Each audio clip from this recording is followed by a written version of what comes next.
بسم الله الرحمن الرحيم. الحمد لله الذي أنزل على عبده الكتاب ولم يجعل له عوجا قيما لينذر بأسا شديدا من لدنه ويبشر المؤمنين الذين يعملون الصالحات أن لهم أجرا حسنا ماكثين فيه أبدا وينذر الذين قالوا اتخذ الله ولدا ما لهم به من علم ولا لآبائهم كبرت كلمة تخرج من أفواههم إن يقولون إلا كذبا فلعلك باخع نفسك على آثارهم إن لم يؤمنوا بهذا الحديث أسفا إنا جعلنا ما على الأرض زينة لها لنبلوهم أيهم أحسن عملا وإنا لجاعلون ما عليها صعيدا جرزا أم حسبت أن أصحاب الكهف والرقيم كانوا من آياتنا عجبا إذ أوى الفتية إلى الكهف فقالوا ربنا آتنا من لدنك رحمة وهيئ لنا من أمرنا رشدا فضربنا على آذانهم في الكهف سنين عددا ثم بعثناهم لنعلم أي الحزبين أحصى لما لبثوا أمدا نحن نقص عليك نبأهم بالحق إنهم فتية آمنوا بربهم وزدناهم هدى وربطنا على قلوبهم إذ قاموا فقالوا ربنا رب السماوات والأرض لن ندعو من دونه إلها لقد قلنا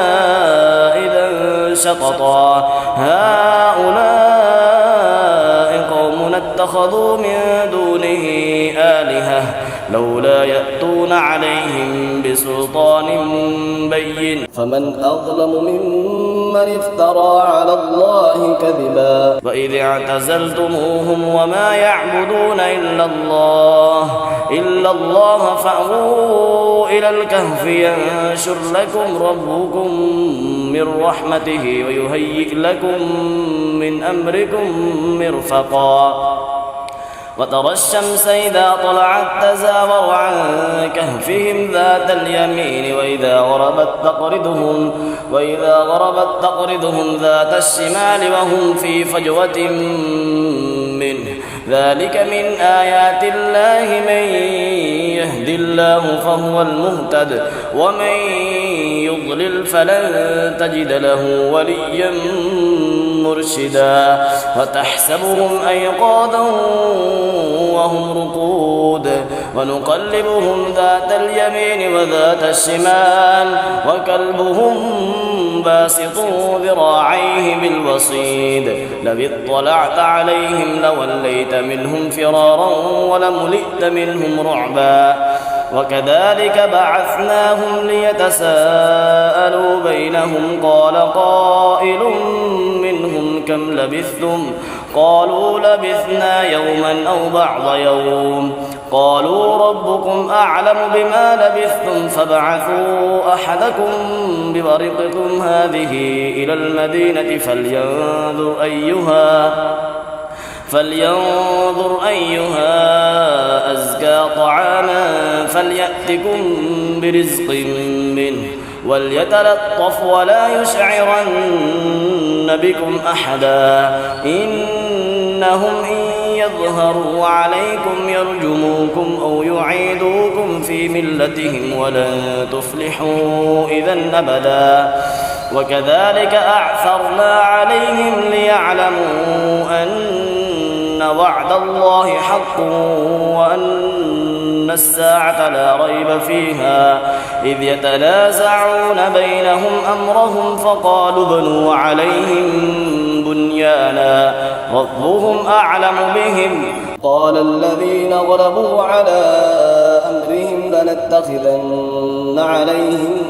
مسجدا سيقولون 3 رابعهم كلبهم ويقولون 5 سادسهم كلبهم رجما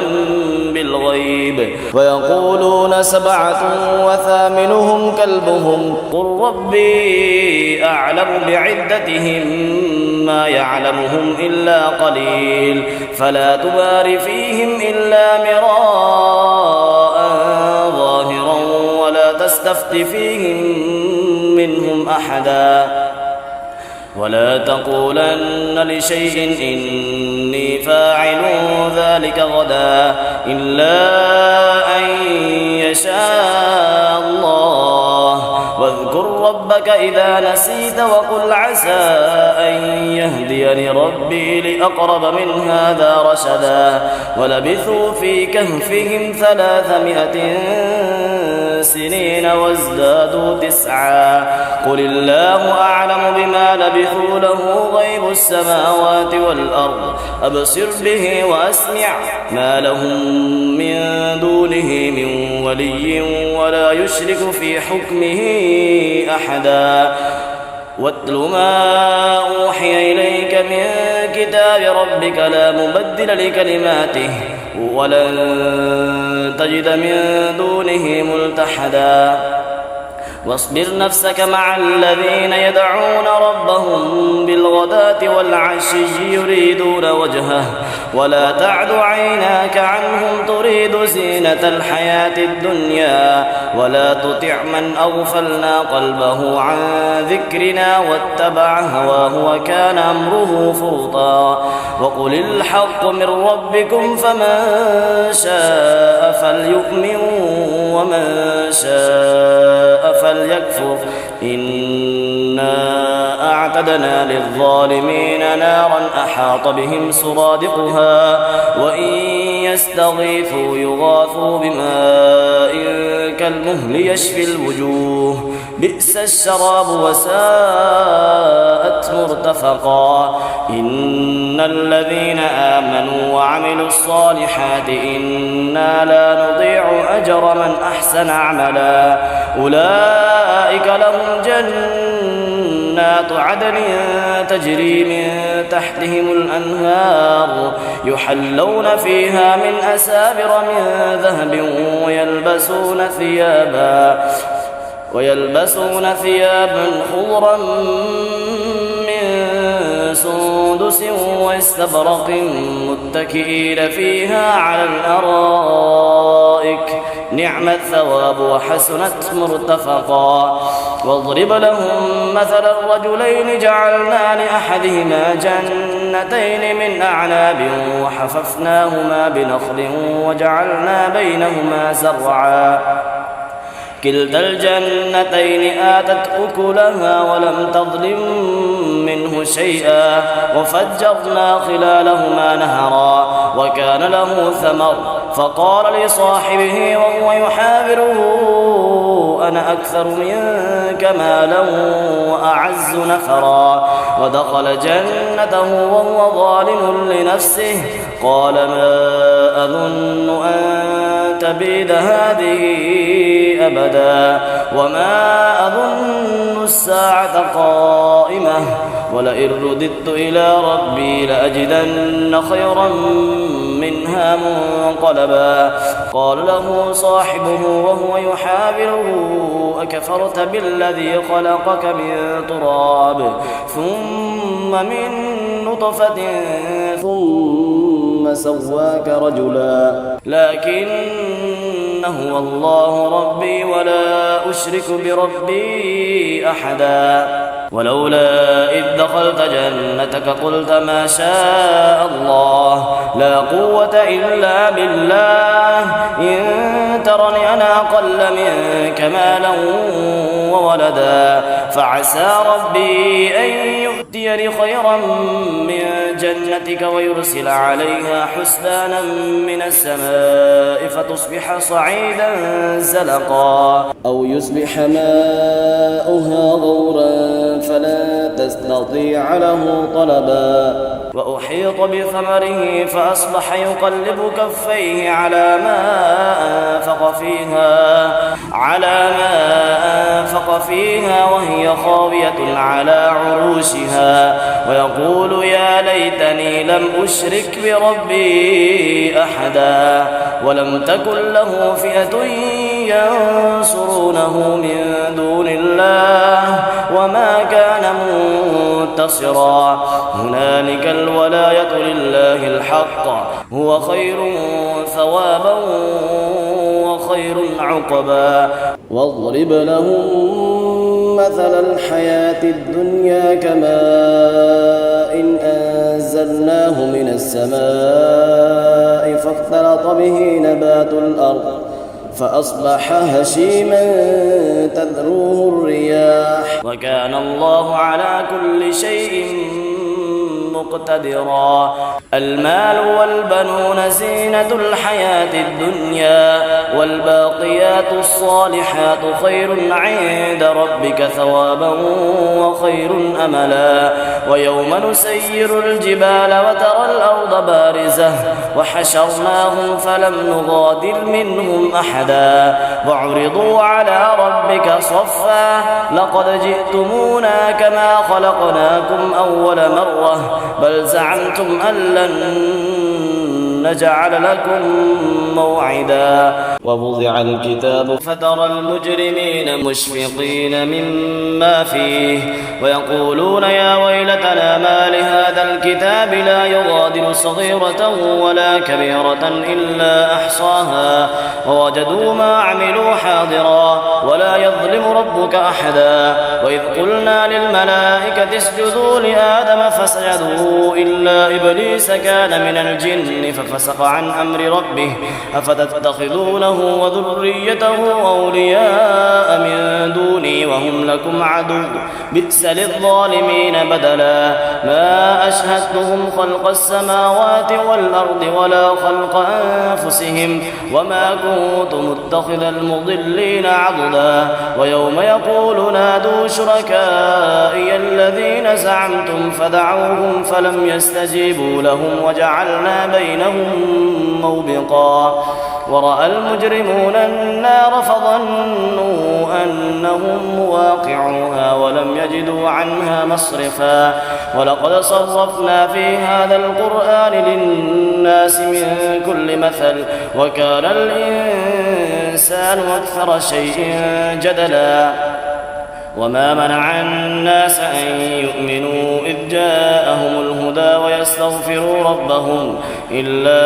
أن تأتيهم سنة الأولين أو يأتيهم العذاب قبلا وما نرسل المرسلين إلا مبشرين ومنذرين ويجادل الذين كفروا بالباطل ليدحضوا به الحق واتخذوا آياتي وما أنذروا هزوا ومن أظلم ممن ذكر بآيات ربه فأعرض عنها ونسي ما قدمت يداه إنا جعلنا على قلوبهم أكنة أن يفقهوه وفي آذانهم وقرا وإن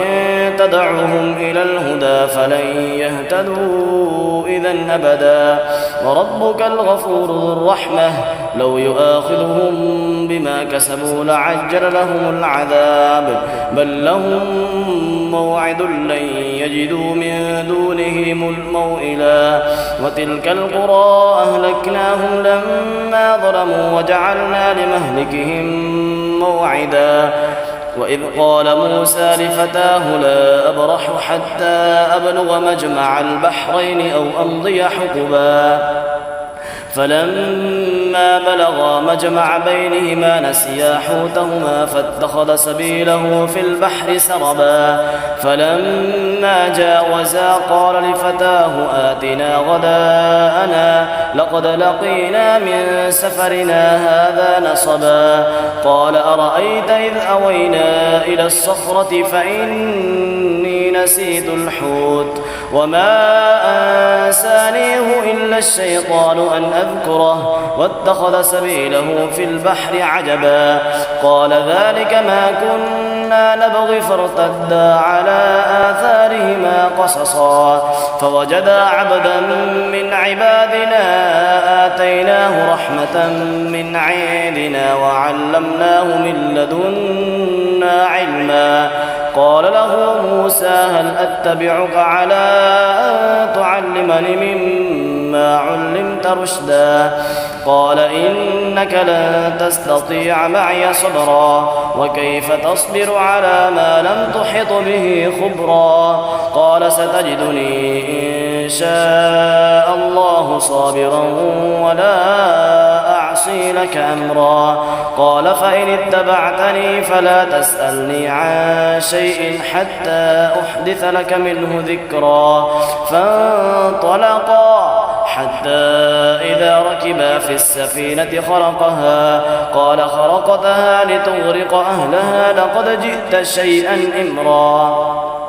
قال ألم أقل إنك لن تستطيع معي صبرا قال لا تؤاخذني بما نسيت ولا ترهقني من أمري عسرا فانطلقا حتى إذا لقيا غلاما فقتله قال قتلت نفسا زكية بغير نفس لقد جئت شيئا نكرا قال ألم أقل لك إنك لن تستطيع معي صبرا قال إن سألتك عن شيء بعدها فلا تصاحبني قد بلغت من لدني عذرا فانطلقا حتى إذا أتيا أهل قرية استطعما أهلها فأبوا أن يضيفوهما فوجدا فيها جدارا يريد أن ينقض فأقامه قال لو شئت لاتخذت عليه أجرا قال هذا فراق بيني وبينك سأنبئك بتأويل ما لم تستطع عليه صبرا أما السفينة فكانت لمساكين يعملون في البحر فأردت أن أعيبها وكان وراءهم ملك يأخذ كل سفينة غصبا وأما الغلام فكان بواه مؤمنين فخشينا أن يرهقهما طغيانا وكفرا فأردنا أن يبدلهما ربهما خيرا منه زكاة وأقرب رحما وأما الجدار فكان لغلامين يتيمين في المدينة وكان تحته كنز لهما وكان أبوهما صالحا فأراد ربك أن يبلغا أشدهما ويستخرجا كنزهما رحمة من ربك وما فعلته عن أمري ذلك تأويل ما لم تستطع عليه صبرا ويسألونك عن ذي القرنين قل سأتلو عليكم منه ذكرا إنا مكنا له في الأرض وآتيناه من كل شيء سببا فأتبع سببا حتى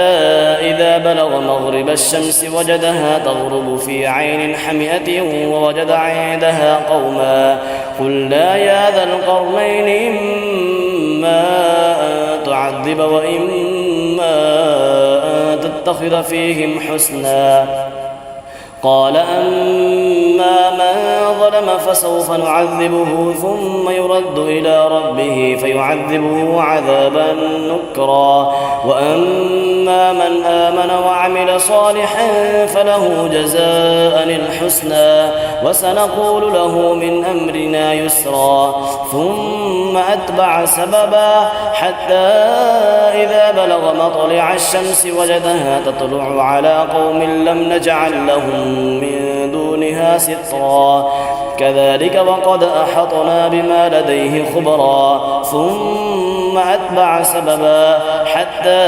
إذا بلغ بين السدين وجد من دونهما قوما لا يكادون يفقهون قولا قالوا يا ذا القرنين إن يأجوج ومأجوج مفسدون في الأرض فهل نجعل لك خرجا على أن تجعل بيننا وبينهم سدا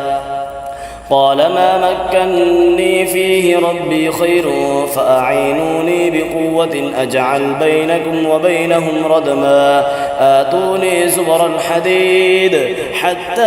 إذا ساوى بين الصدفين قال انفخوا حتى إذا جعله نارا قال آتوني أفرغ عليه قطرا فما استطاعوا أن يظهروه وما استطاعوا له نقبا قال هذا رحمة من ربي فإذا جاء وعد ربي جعله دكا وكان وعد ربي حقا وتركنا بعضهم يومئذ يموج في بعض ونفخ في الصور فجمعناهم جمعا وعرضنا جهنم يومئذ للكافرين عرضا الذين كانت أعينهم في غطاء عن ذكري وكانوا لا يستطيعون سمعا أفحسب الذين كفروا أن يتخذوا عبادي من دوني أولياء إنا أعتدنا جهنم للكافرين نزلا قل هل ننبئكم بالأخسرين أعمالا الذين ضل سعيهم في الحياة الدنيا وهم يحسبون أنهم يحسنون صنعا أولئك الذين كفروا بآيات ربهم ولقائه فحبطت أعمالهم فلا نقيم لهم يوم القيامة وزنا ذلك جزاؤهم جهنم بما كفروا واتخذوا آياتي ورسلي هزوا إن الذين آمنوا وعملوا الصالحات كانت لهم جنات الفردوس نزلا خالدين فيها لا يبغون عنها حولا قل لو كان البحر مدادا لكلمات ربي لنفذ البحر قبل أن تنفذ كلمات ربي ولو جئنا بمثله مددا قل إنما أنا بشر مثلكم يوحى إلي أنما إلهكم إله واحد فمن كان يرجو لقاء ربه فليعمل عملا صالحا ولا يشرك بعبادة ربه أحدا.